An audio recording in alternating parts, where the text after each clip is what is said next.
Welcome to New Jersey's largest and fastest growing amateur radio club. How's that sound? And we'll do it for 2019 for 2019 because we were the largest in 2018. So as we start our fourth year in terms of looking at our monthly speaker series, which is the only club in the state that does a monthly speaker program. So we're rather proud of that as well too. Okay, let me introduce tonight's guest speaker. Okay, Stan Ekiert, K3KKH, is going to be doing a presentation which is rather unique for us, in terms of having a FLARC member, make the presentation, which is not unusual, but also B, in terms of looking at some of the special work, that Stan is involved with in terms of homebrew, and that's something that I think is just really interesting and different for us in terms of looking at it as a club. Again, Stan is a FLARC member. He was first licensed as a novice in 1960 as KN3KKH. You never gave it up, did you? That's great. Okay, he later passed his general license to become K3KKH. In 1961, he earned a commercial first-class radio telephone operator's license. He has a BSEE and an MSEE from the University of Pittsburgh. Stan worked for Eastman Kodak in Rochester for over 30 years on government-sponsored programs involving sensors and systems for satellites, high-flying aircraft, and underwater vehicles operating in coastal and abyssal waters. He demonstrated solid-state imaging using photodiode arrays as early as 1970. The demonstration really led to Kodak's entry into CCD imaging sensors and solid-state cameras. In 1998, he joined the ITT group, which is now Harris in Clifton, where he worked on SINCAR's radio enhancements, GPS navigation payloads, and electronic warfare programs until retiring at the end of 2012. After a 50-year hiatus, he returned to the air in 2014 and thoroughly enjoys QSOs on 8 through 6 meters. I think what's also important for us as a FLARC member is that Stan has published 2 articles in QST, a stealthy vertical array going back to August of 2016, and weatherproofing a coaxial switch, hints and kinks, in QST in February of 2017. A third article, a simple way to cut light gauge aluminum steel, is going to be in this month's, February's, QST Hints and Hacks column. And that's a chance to really catch up and maybe get an autographed copy, from Stan when you get your print edition. So you say you should have brought it along. Okay, we could have got an author's signature. So without further ado, let me turn the program over to Stan Ekiert, K3KKH. Thank you. It's a privilege to be here. Good evening. As Ed described, this is a homebrew project, something I put together a couple of years back. As the title implies, it's a 3-way wireless antenna switch, which is shown here. And the switch is powered off in the woods with this 12-volt, 7-amp-hour battery in a weatherproof container. The display that I talk about here is shown right here, and this enables me to track what antenna has been selected. Areas here. First, an introduction that provides a little bit of background and motivation for the project. That's followed by the obligatory requirements section, design and construction of the switching box. I have a couple slides where I establish what the power handling capability of the switching box is. And then finally I get into the antenna display, talk about the requirements, design, construction, and finally conclusions.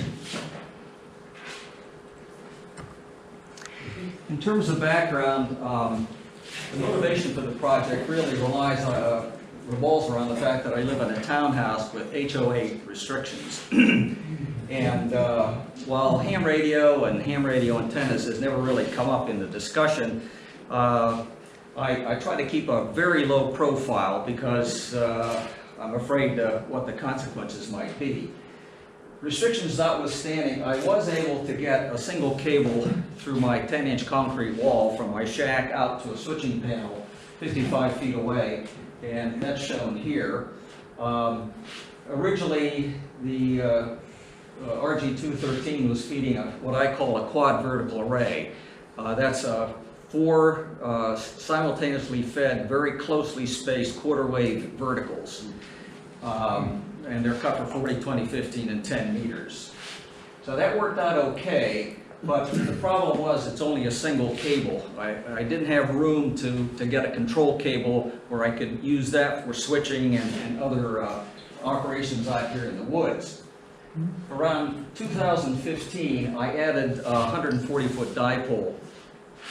And in the process, I wanted to be able to switch between the dipole and the quad vertical array. I was hoping to get a little directionality with the dipole.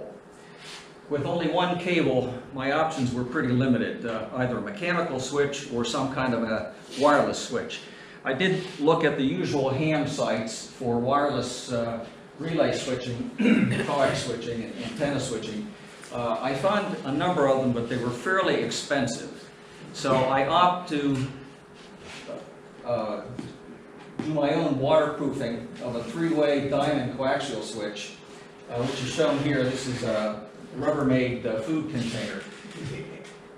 The waterproofing worked really well, but the problem was the whole switching system lacked convenience, making me wander out into the woods in all kinds of weather and at day and night just to switch the antenna. And if the switching was wrong, I didn't get the kind of reception that I was looking for, I have to go back out. I put up with the inconvenience for about 2 years. And back in 17, I decided I need to make a change to how I did the switching. And I also wanted to add a second dipole, one that was nominally 90 degrees oriented from the first one. So with this decision to add a dipole and it was time to make a change, I wanted something that would allow me to select one of the 3 antennas. I wanted to switch the balun between the dipoles. I didn't want to put another balun in. And I wanted to do all the switching from the comfort of my shack, whether it's 2 a.m. or 2 p.m., rather than venturing outside. This terrain is fairly steep here. My patio is up here. Walking out at night in the snow tends to be rather hazardous. So with that as a background, I developed a simple set of requirements. First was to use wireless technology to select one of the 3 antennas for my basement level shack, which is actually below ground, to a switching panel 55 feet away. The unit in the woods would have to be able to weather all of the conditions that we normally experience here, sleet, rain, freezing temperatures. Operate from a remote 12-volt battery. I wanted this to be designed to handle full legal limit single sideband with a 50% operator duty cycle. I wanted to operate through 6 meters, and also I wanted to be able to identify what antenna I had selected. I keep track of that in my log. So with those couple requirements, I embarked upon the design.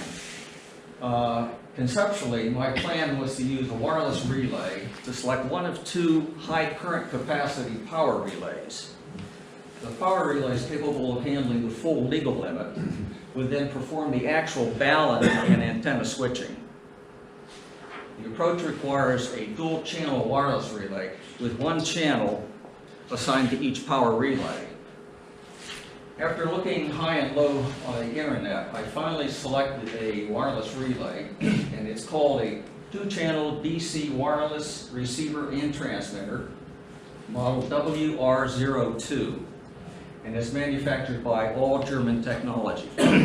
What attracted me for this particular unit versus all the others was the fact that it had an advertised range of 150 feet, which was good. But I still wasn't sure because I'm sitting below ground level and the signal has to rattle around inside the house and enough squirt out and make it over to this panel. So I still wasn't sure this was going to work, but I ordered one.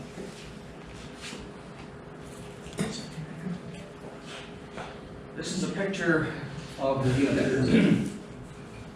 It comes with 2 controllers. These are basically the little transmitters. It's kind of like a garage door opener. About a 3-inch telescoping antenna, channel A, channel B button. There's a little slide door here that slides across this and protects these if you happen to have them in your pocket. This is the receive unit. The white wire is the antenna. The system uses 8-bit encoding, and that enables multiple receivers to be reprogrammed so that one set of controllers will operate multiple receivers. To me, that was important. In the end, I ended up buying 2 complete systems. I discarded the controllers for the second system, reprogrammed the second system so that they all operate from one set. And I'll go into that, into the details on that later. The unit transmits at 315 megahertz. As I said, it has an advertised range of 150 feet. I verified that. And then I also ran experiments from my basement level shack, below ground level, out to the intended switching panel, and convinced myself that it worked reliably from that location. So when I did that, that was a major threshold. I went off and ordered a second unit. The second unit would now reside in the display, and I'll talk about that later. So having verified that this operates from my shack, I did some characterization. It has a pull-in voltage of 8.4 volts, drops out at 4.2. The no-load current is 50 milliamps per channel. And these little controllers are powered by 12-volt batteries, little 23A. They go in the back side of these and they sit right along this axis. The receive unit shown here is 2.5 by 2.25 by 1 3/8. The schematic is shown here, the wiring. It's a cute little unit. It's about $13.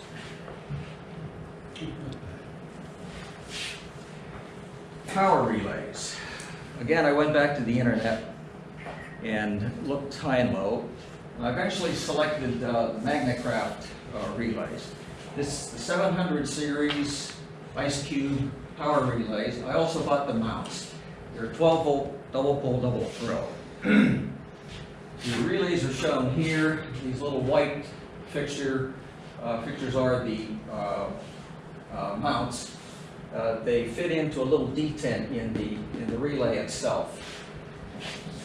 The relays can be operated in any orientation. Got a contact rating of 15 amps, pole-to-pole dielectric rating of a little over 3,500 volts peak.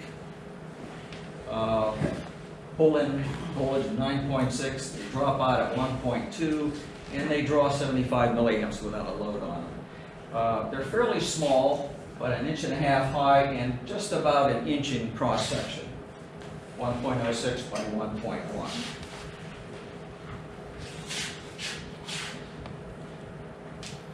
This is the schematic of the switching. The power relays, RE1 is shown here, RE2 is here, and the wireless relay is shown here, powered by the 12-volt battery. The relays are shown in a nominally closed position. So in a nominally closed position, antenna 1, this is the dipole section. Antenna 1 is connected through the balun, through RE2, and goes off to the shack. No power applied, antenna 1, dipole 1 is always connected. If I activate channel A, that switches from dipole 1 to dipole 2, and that's what's connected to the shack. If I activate channel B, this relay disconnects the dipole side and switches the antenna to the quad vertical array. So with channel B activated, it doesn't really matter what the state of relay 1 is, except when channel A and B are active. These appear in a small project box also out in the woods. I can see those in most daylight and evening conditions, and when I go up to bed, I can look out the window, and if I see a light on, I know I forgot to turn something off. So I just find it kind of a nice backup. With both relays active, the total draw is 275 milliamps. Construction-wise, I bought a PVC Velman enclosure. It's nominally 10.25 by 7 by 4. I got it from Wayne Electronics. It comes with a gasketed cover, which isn't shown here, so it does make for a nice waterproof fit.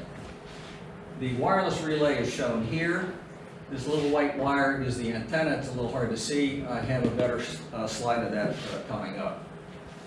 The power relay 1 is here. Power relay 2 is here. This is the connection to the ladder line for dipole 1, dipole 2. This is the high side of the balun. This is the low side of the balun. This goes to my tuner, and this goes off to the quad vertical array. I used a 14 gauge THNN wire to wire the ports for this relay. I made a little departure when it came to relay 2 because nominally these 3 ports are 50 ohms. So what I did was each of these wires are parallel wire transmission lines. They're 4.5 inches long and nominally 50 ohms. That turned out to be quite a task, and I'll say a few more words about that later. They were built using 16 gauge form bar wire, parallel. They were secured by heat shrink tubing and in 2 tie wraps to keep them from coming apart at the ends.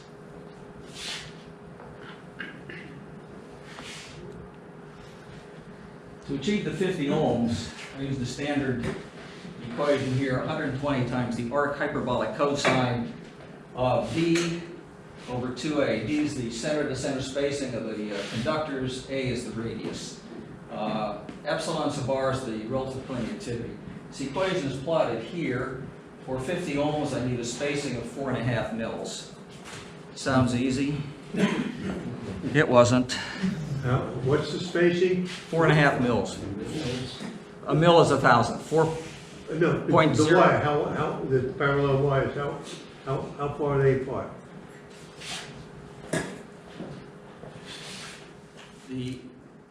This An inch, 2 inches? 4.5 millimeters.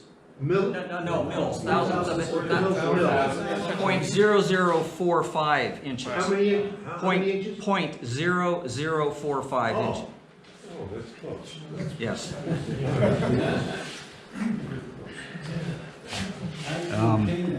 Next slide. Sorry, I haven't been saying that.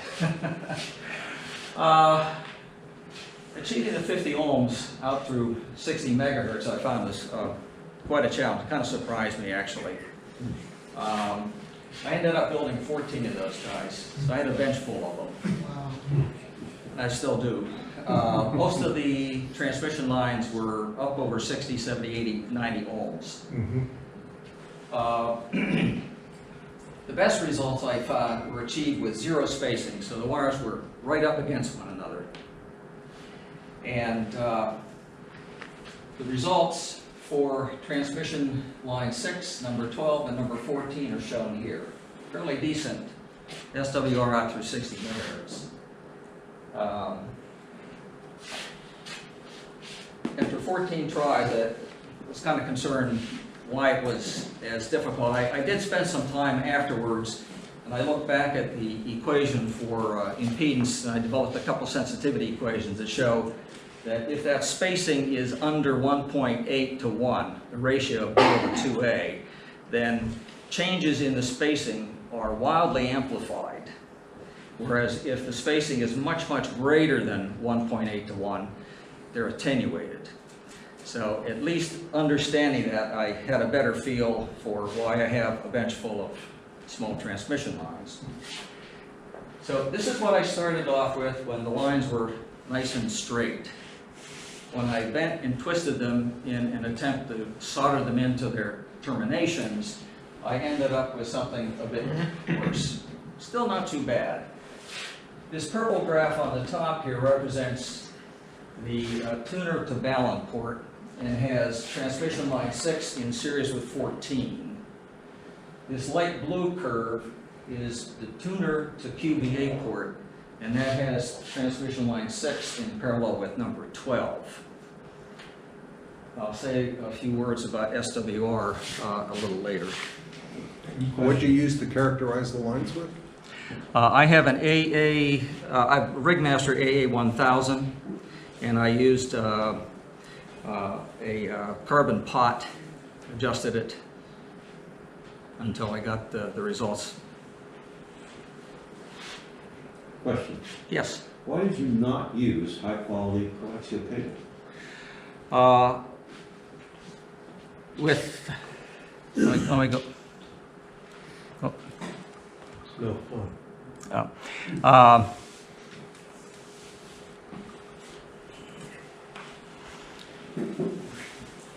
There's not a whole lot of room. RG213 would have required many loops in here. That's an option, and I could have wound several loops around here, and that might have been better. For a lower power unit, could probably have done the same, but I opted for that. It's an option. Just curious. Yes. Because of the legal limit requirement. Yeah. You couldn't use small coax. No, we have to use it. Right. And you can't bend 213, make real sharp bends with it, because then you start losing impedance. You end up with reflections.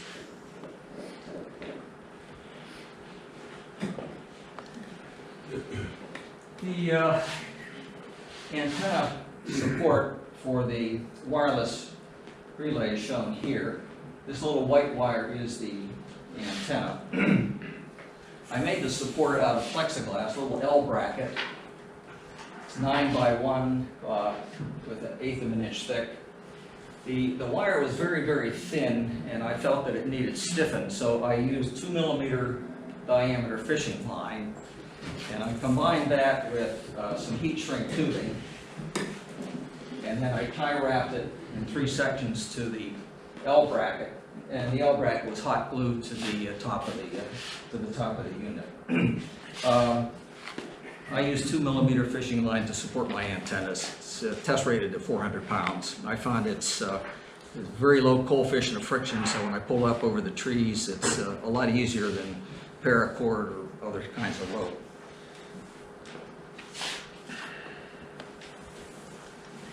This is the final unit.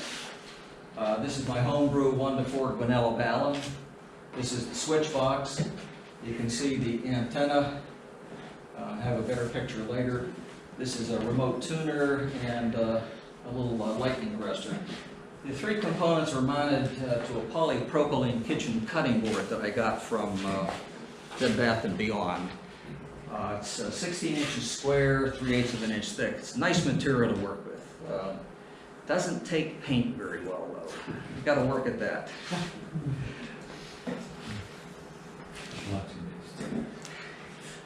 This is a picture of the back side. You get a better picture here of the antenna for the wireless relay. This green panel on this control box, little control box is something I bought several decades ago from Radio Shack, never used it. And it houses 2 LEDs. This is the red LED, this is the yellow LED. These are the 2 LEDs that were in the switching schematic. So this is what I can look at in the evenings to verify that in fact everything's turned off.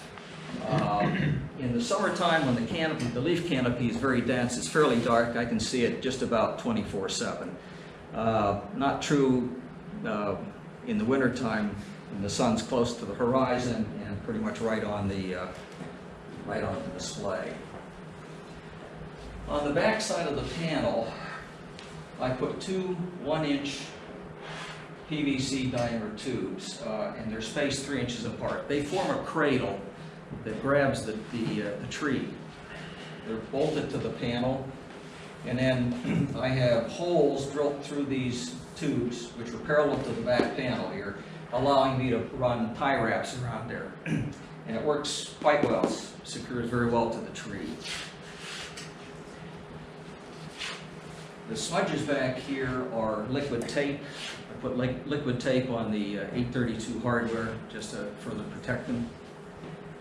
This is the feed line for antenna 2, feed line for antenna 1, and this goes off to the quad vertical array. The unit, as I mentioned earlier, is powered by the 12-volt 7-amp-hour battery. And I had that housed in a Snapware food container that I got from Stop and Shop. It's bigger, quite a bit bigger than the battery, which is okay. So what I did was I formed another little cradle. It's a U made from some scrap material, and it keeps it centered here. Since the sidewalls are reasonably flexible, you probably can't see it very well, but there's a 2-inch square plexiglass plate that I hot glued to the inside, and then I have 632 stainless hardware that penetrate both of those. So whenever I need to recharge the battery, which for my operation is about every 3 weeks, I just unplug the system, carry the whole thing in the house, pop the top, and this way the battery doesn't slop around as I'm carrying it up the slippery slope. Have you thought about a solar panel to charge it? Sorry? Have you thought about a solar panel to charge it? I live in a townhouse, and I gotta keep things stealthy. There's a lot of things I'd like to do, like put up a beam. But, there's a rail that I'd be riding on. Power handling. My requirement was to operate single sideband with full legal limit, 1,500 watts, with an operator duty cycle of 50%. Single sideband has a modal duty cycle of 20%. The approach to establishing power handling is to ensure that voltage and current limits of various components are not exceeded under 2 conditions. One is a match condition, 50 ohms, and the other is a mismatch of 1,000 ohms, or 20-to-1 SWR. The 2 components I was particularly concerned about are, number 1, the parallel wire transmission lines formed by 16-gauge form bar, and the power relay. The breakdown voltage for the 16-gauge form bar is 11,300 volts, and that's per wire. So with the 2 of them being close to one another, the breakdown between the wires is twice that. 16-gauge wire has a conservative estimate of 3.7 amps RMS. I derated that by a factor of 50% to 1.85 because the wires are in close proximity. The issue here was heating. Turned out not to be an issue, but I derated it nonetheless. The power relay concern was making sure that the voltage doesn't exceed this 3,500 volt peak. And of course, it has a 15 amp contact capability. In order to establish the voltage and current, I use a simple model, lossless transmission line. This represents these 2 components, the Thevenin equivalent open circuit voltage and the internal resistance of the amplifier transmitter. The transmission line, which in this case are the 2 4.5-inch transmission lines in series, so the total is 9 inches. Go from here to here, it's between these 2 rows. Transmission line is characterized by 2 parameters, the phase constant beta and the characteristic impedance. This represents the voltage across the load and the current through the load, and of course that's the load. The equations here are shown. These are standard equations for the voltage as a function of distance and the current as a function of distance, where distance is measured from the load towards the source. The important parameter here would be gamma, which is the voltage reflection coefficient. That's a complex quantity having both real and imaginary parts. The imaginary part is the reactant component. And that's shown here. It's really, the SWR is related to the magnitude of that. The phase constant, which is radians per millimeter, per meter, is 2 pi f. F is the frequency divided by c and times v sub f. C is the speed of light, 300 million meters per second, and v sub f is the velocity factor. For form bar, velocity factor is 65%. From these 2 equations, I looked at the voltage at the load, so that's z equals 0, z prime equals 0, and those 2 equations reduced to this and this. I also needed the power, which is at the load, which is equal to 1/2 the real component of the load voltage and the complex conjugate of the current. which is then equal to this expression. So I have the three equations I'm going to take a look at. For the match load, the load is equal to the characteristic which is 50 ohms. The voltage reflection coefficient is 0. The SWR is perfect at 1.0 to 1. Looking at 1500 watts transmitted with 50% operator duty cycle, from equation 3, the open source voltage is about 775 volts. Because it's a match load, half of that voltage appears across the load itself, which is 387 volts. Neither this voltage or this voltage come anywhere close to the breakdown, so I feel fairly comfortable. If I look at the current, I'm using equation number 2, which is this guy down here. And to that, I modified it by adding the modal duty cycle 20% for sideband, my operator duty cycle 50%, and that ends up with an RMS current of about 0.5 amps. Doing the same thing for single sideband, it's the same calculation except the duty cycle is 40%, and the net result is I'm running about 1.1 amp. For modes that are 100% duty cycle, run the equation, and the current draw is 2.74 amps, which exceeds my self-imposed limit of 1.85. So I have to back up and calculate what the maximum power is for 100% duty cycle modes.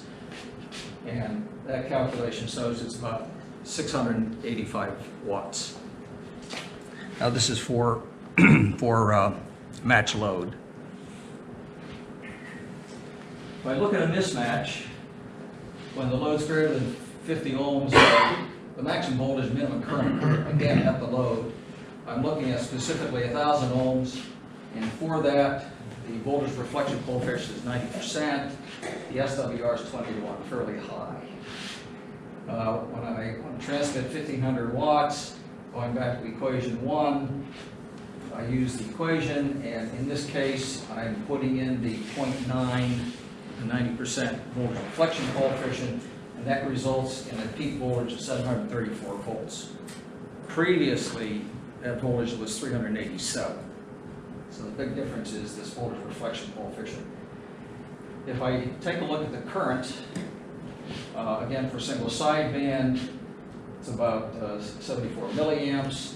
If I take a look, 74 milliamps per peak, the RMS is about 52 milliamps.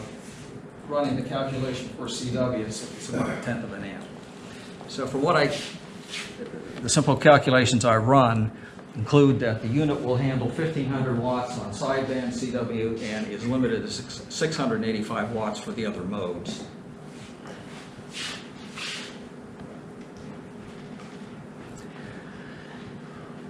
Antenna display. The next couple slides will talk about the requirements, the design, and construction. In terms of requirements, I have two requirements, very simple. Determine or identify what antenna has been selected. And second of all, show if both relays are active. Again, as I mentioned, if I've activated channel B, the QVA is attached to the rig. Doesn't matter what channel A is active or inactive, but it's drawing, if it's active, it's drawing additional current, so I want to know that. So two simple requirements. In the design, I chose to use a second wireless receiver, and that's placed again in the display unit. The second unit was then reprogrammed so that both of the wireless receivers would respond identically to one set of controllers. In the first pictures I showed that there were two controllers that came with each wireless relay.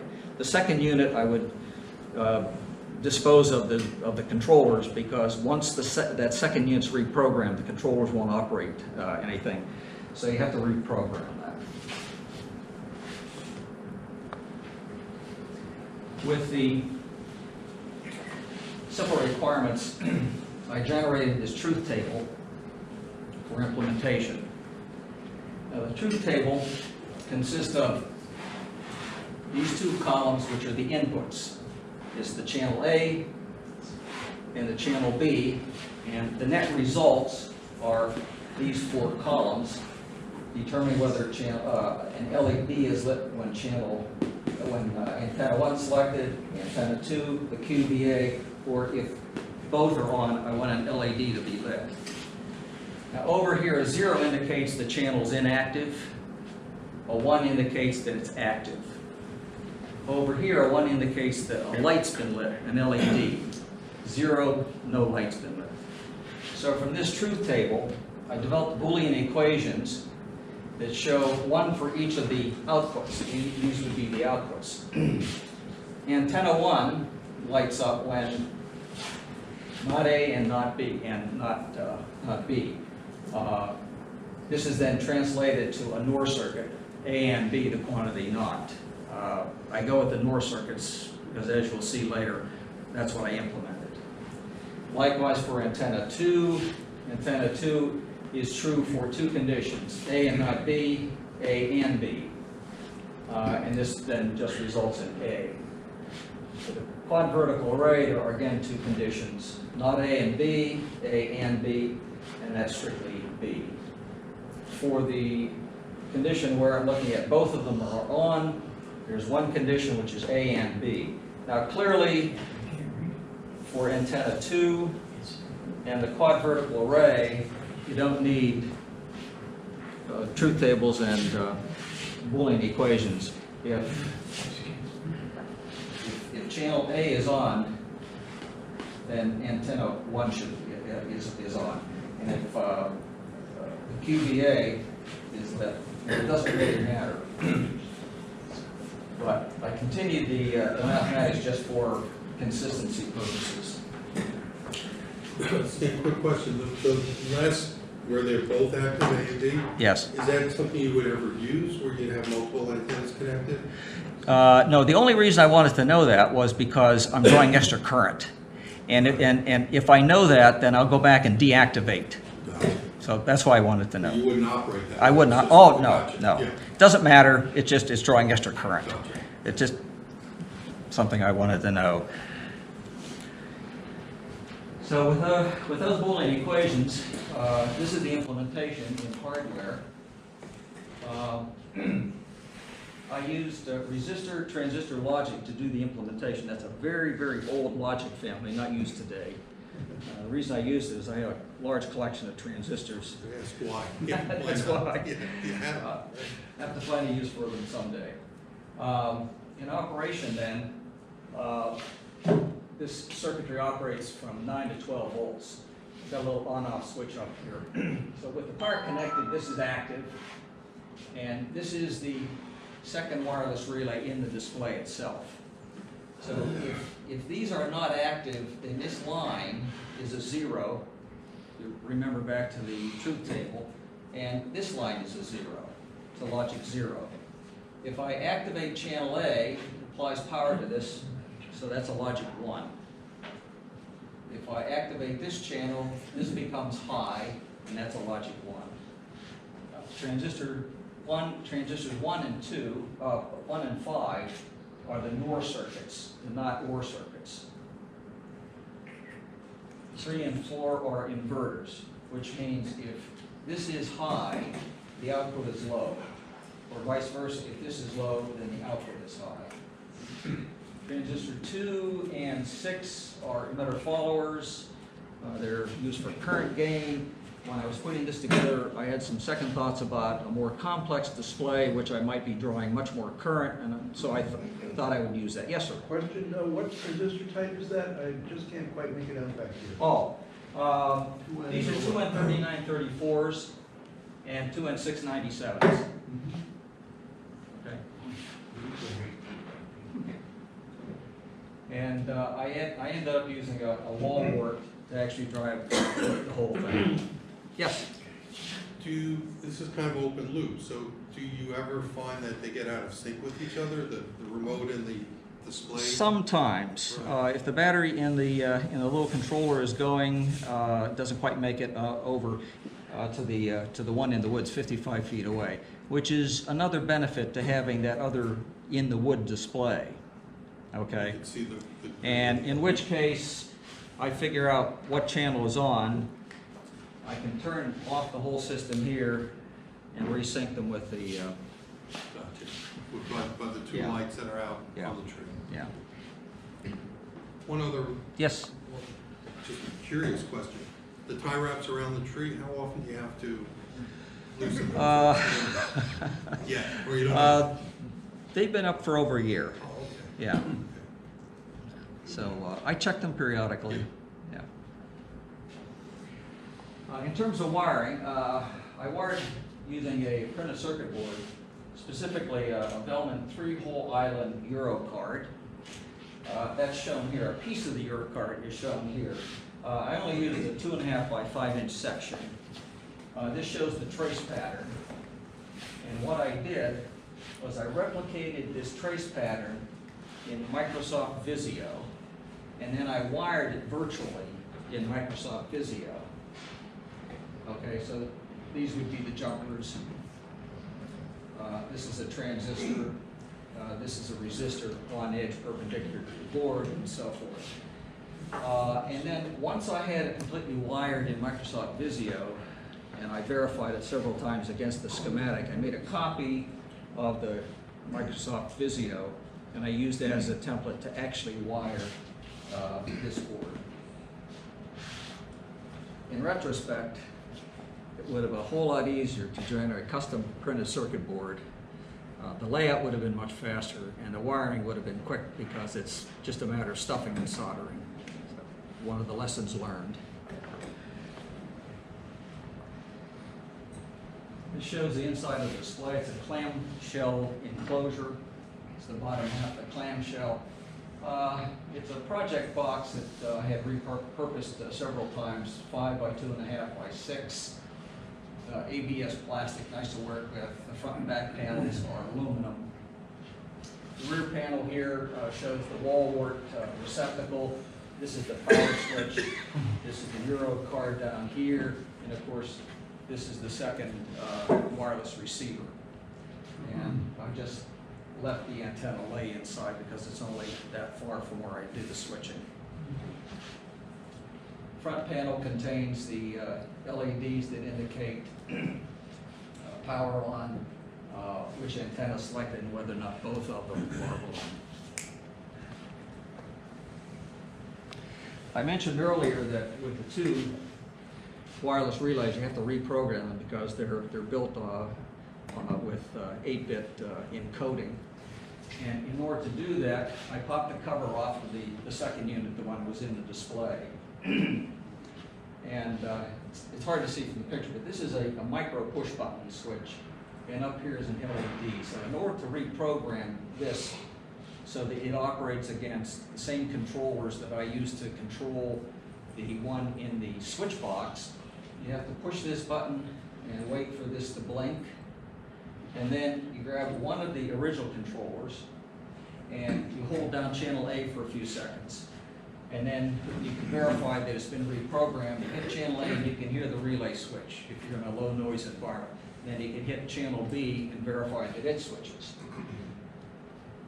So that worked okay. And then I picked up the second controller and it wasn't talking to this unit. So I was a little baffled. So I decided to repeat the whole process. Only this time I would use channel B on the second controller. And I did that, and now both controllers were operating the second unit. Not sure if it's my technique or whether something just has to be done. In any regard, it was fairly simple to reprogram the two.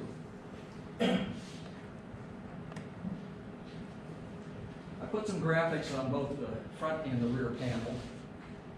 The graphics were generated in Microsoft Visio. Then the mirror image of the graphics was printed out onto ultra-thin transparency, plastic transparencies. Think of the old view graphs, the very thin, only these are special view graphs designed specifically for, in my case, an inkjet printer, or if you had a laser jet, it would have to be designed for laser jet printers.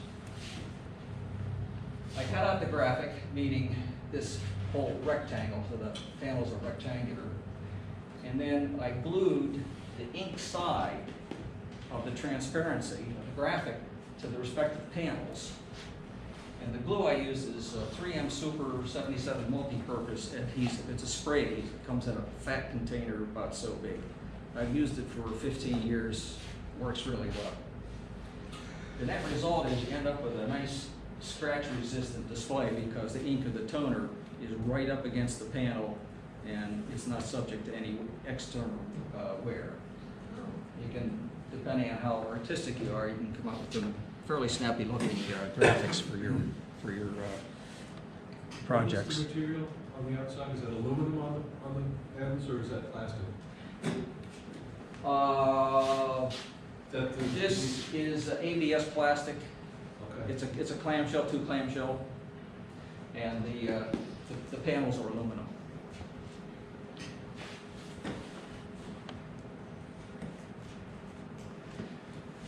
So when I conclude, this is what the final display looks like. I can tell whether antenna 1, 2, or the QBA is on, and if they're both on, then this LED lights, and that tells me I better disconnect antenna 1 because I'm drawing excess current. This has really been a major addition to my shack. I don't have to worry about running out day and night. 2 a.m. I can switch antennas to my heart's delight, or 2 p.m. I found it really very worthwhile. Questions, comments? Question. Yes. Have you observed any difficulties involving, say, lightning or gradients with this? I know you have an arrested one, but have you noticed any problems with that? I don't operate with lightning. I usually disconnect it. I haven't done any specific testing to see what happens to the wireless relay. I don't know. Yes? The other thing is, have you considered marketing this product? No, I'm retired. Because it would be a handy gadget for a lot of people. It really would be a nice thing to have. Well, you know, you can find, as I said, when I first went to the ham websites looking for ways of switching antennas, they were usually coaxial switches. And when I'm switching window line, you've got to do something a little different. And I also wanted to be able to switch the balun back and forth. I built one balun, I was happy with it, didn't want to build a second one. You live in a housing development, and everybody and their brothers got remotes. Do you have any interference from anybody crossing over on your bands? No, not so far. I mean, that could be a major surprise. Well, with the 8-bit encoding, that helps too. Yeah. Yes. I have a question. Would you be offering your slide program to the members of the club? Yes. You will? Yes. Yes, I've already given it to Tom, and Tom is going to take the slides and the audio we recorded tonight and make a YouTube video for Okay. Thank you. Very good. right in the back. What was the auto tuner you had there? LTG RT100, That's a low power. 130 watts. Yeah, yeah. I designed this for 1,500 watts. As I said, I went through. My rig only puts out 100 watts, but I was going to build this once. Yes. Maybe I missed this, but I was unclear. Number one, what would be the cost if somebody were to build this from scratch? And for someone who doesn't have your particular restrictions, let's say you own your own lot, is it cost effective, or is this something that's really designed to meet a specific situation? Well, in my case, I had to do something wireless. Right. No question about it. Let me answer the first question first. I tallied up the costs, and it's about $160. Now, that does not include the display project box. It's something I had around for a while. Doesn't include the transistors inside of it and some of the LEDs. Doesn't include the Euro card I used. So about $160. Okay. If I had an individual house with the normal restrictions, I would run a control cable out. Do you see any enhancements, would you changes or upgrades, or it looks great the way it is? Just curious what next? Not right now. I'm pretty happy with it. Yes, sir. Yeah, maybe I missed something, but how are you assuring synchronization between the two boxes? What if the inside box gets the signal and for some reason the outside box does not? I could usually tell on the receiver. Okay. Okay. Usually hear the noise level change quite a bit. And sometimes, usually when I'm sitting at the desk, I'll grab the little controller and I'll hold it up over my head and I'll hit it. Only because I'm below ground. If it doesn't quite work, and depending how busy I am chasing DX or something like that, I'll walk upstairs, look out the window, and I know what my display on top of the transmitter looks like. I check the one out in the woods and I say, oh, okay, they're not synced. Yeah, Okay? okay. Yes, sir. Considering that you were able to run the coax from your shack out to the site, what was the restriction that led you to not want to run a control cable, possibly lashing it along to the coax? Small low voltage control cable. Yeah, the ownership of our town is strange, even by HOA terms. I don't own part of the outside of the house, so I'm not allowed to drill through the concrete foundation. I did anyway. And to do that, I had to borrow a hammer drill. 10 inches, I didn't know how thick the wall was. At 74 and with arthritis, I'm still shaking from that experience.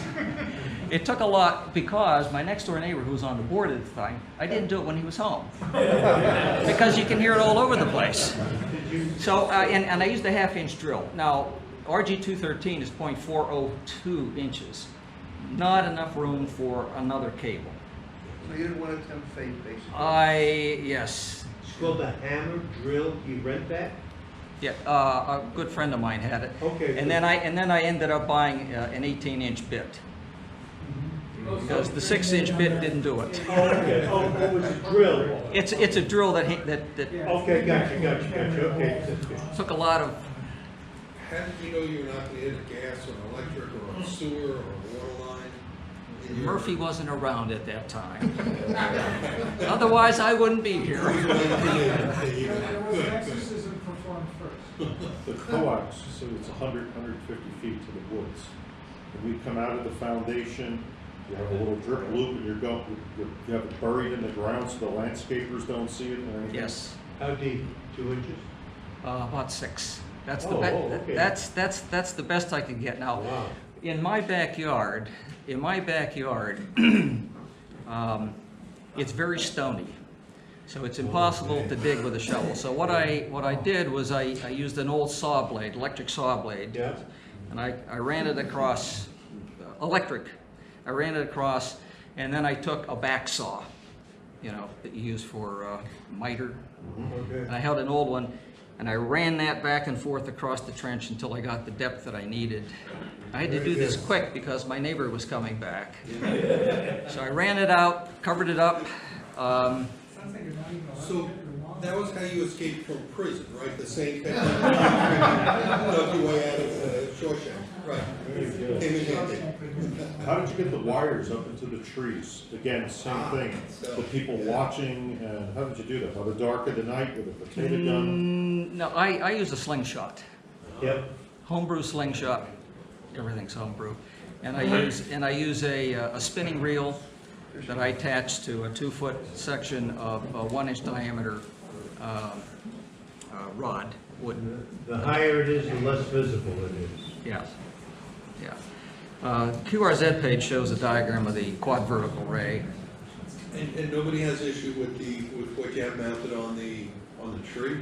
Well, it's only about that far off the ground, and you can see from the terrain that my neighbor is quite a bit above it. Now, he knows what I do, because I get out there between the chipmunks and the squirrels gnawing at things, and the forest, it's actually a a small forest, 1,300 acres. Now, I can hide anything back there, which is the good news. The bad news is I can't work on it until this time of the year because the leaves are down and I can. Right. So if you can see the light from the box from your window, can other people see the light also? I wonder, what is that light out there? The way the townhouse is situated, it's possible for someone to see, but not likely. And I'll have to. Living on the edge. You do what you got to do, right? Fox. Yes, sir. Who owns the woods? We own quite a bit of the woods, the homeowners association. Yeah, yeah. Yes, One or sir. two last questions. Are the files going to be available as PDFs, so I don't necessarily have to go on YouTube? In other words, I think since I sent it to Tom, he can certainly convert it. He can convert that to PDF easily. One or two last questions. Ron. And then John. How long has it been in operation? I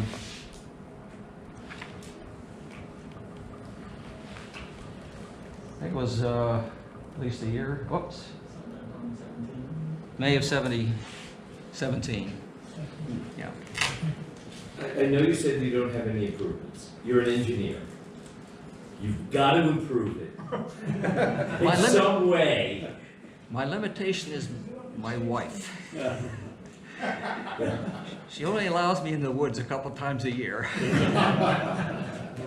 you have any other project? I guess what I'm really saying is, you've got this working. Do you have any other projects for your shack that you're looking at? I would like to get into the digital modes. Haven't quite done that yet. Outside of that, that's pretty much it. Yeah. Thank you. Stan, thank you very much.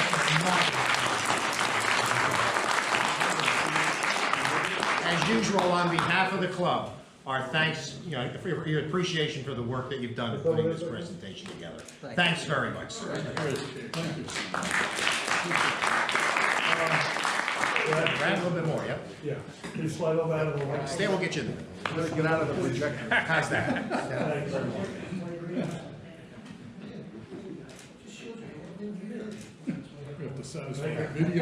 Thank you, everyone.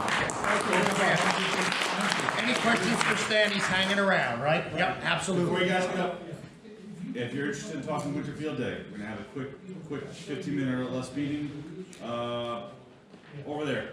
Yep. In the conference room, there's a conference room outside. Sure. And there's coffee and there's cookies. Let's finish them before we close it out, okay? Thanks, everyone, for coming. Great crowd.